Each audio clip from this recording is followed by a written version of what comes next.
Hi, everyone. Nicole, Russo, and Dan Illman welcoming you to this week's edition of the Oaks Countdown.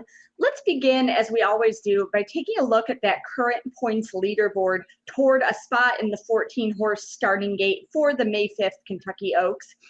You'll immediately notice a new name atop the list in Wet Paint, who we're going to discuss in a moment. Some other movement going on the list as well. Early nominations were recently due for the Oaks, and although you can still nominate late to the race, it sort of gave us a hint as to what the connections of some fillies are thinking at this stage. Mimi Kikuchi, the UAE Oaks winner, has been kept eligible at this stage, perhaps hinting at a future trip to the U.S.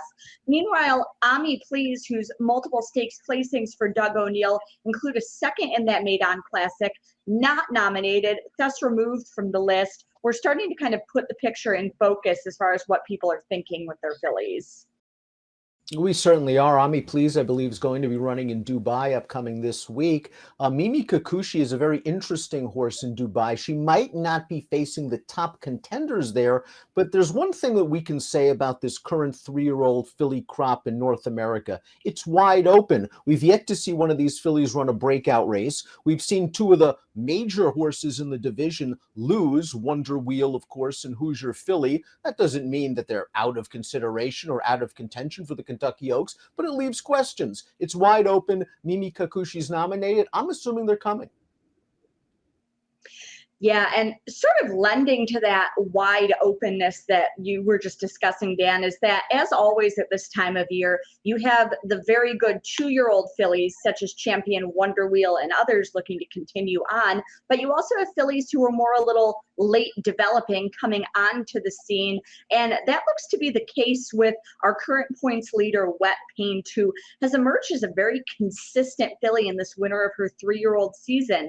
After looking full of run, winning the Martha Washington in January at Oaklawn, she came right back to win the Grade 3 Honeybee on Saturday, and we'll watch her in the stretch of this good performance. She splits foes, and again looks like she has much more in the tank at the end of this mile and a 16th race.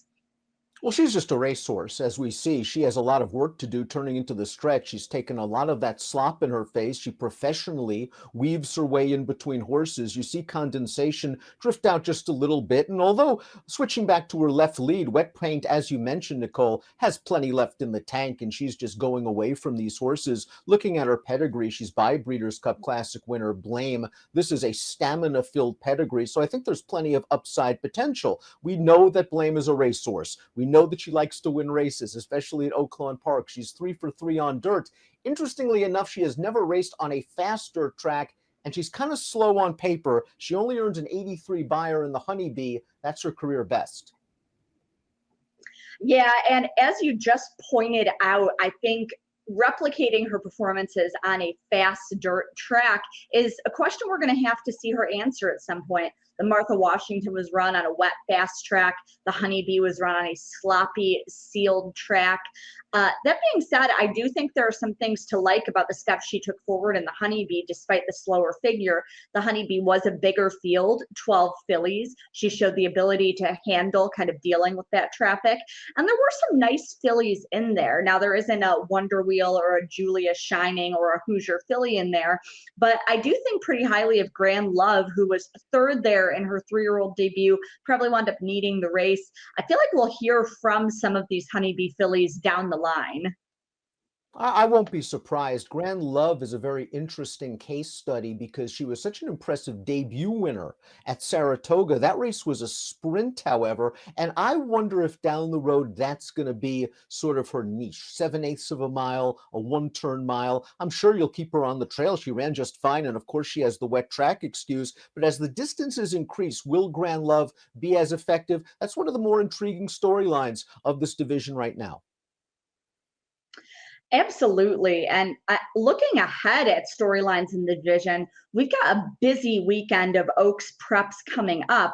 I think plenty of attention going to be on the Devona Dale with a field of 10, including Leave No Trace, Red Carpet Ready, Atomically, and others. But we've got 3 other points races, including the Santa Isabel, postponed from last weekend because of some unprecedented winter weather in California.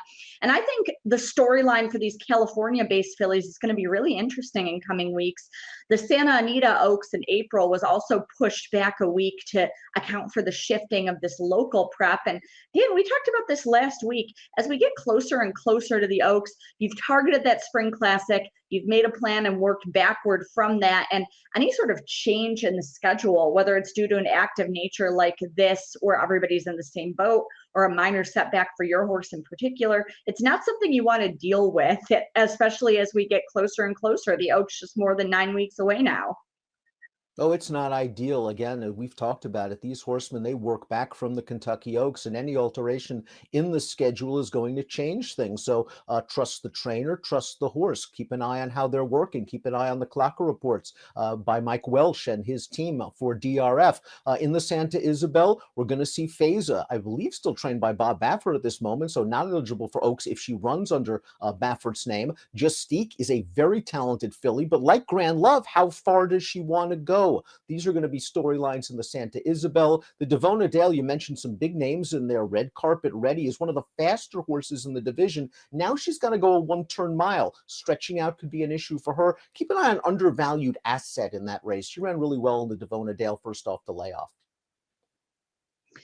Yeah, and as you just mentioned, the situation with Bob Baffert's trainees, of course, Baffert still currently banned from participating in the 2023 Oaks and Derby by Churchill Downs. Today, February 28th, as we're taping this, actually the deadline for any 3-year-olds to be moved out of his barn in order to accrue qualifying points for those races and to, earn points to start in the Oaks and Derby. So we'll be sure to follow that storyline as it develops with any of the California fillies this week. But certainly, a lot of key contenders. I would, again, we're going to kind of see the good 2-year-old fillies versus emerging fillies in some of these races, especially with, the higher point values as we get closer to the race.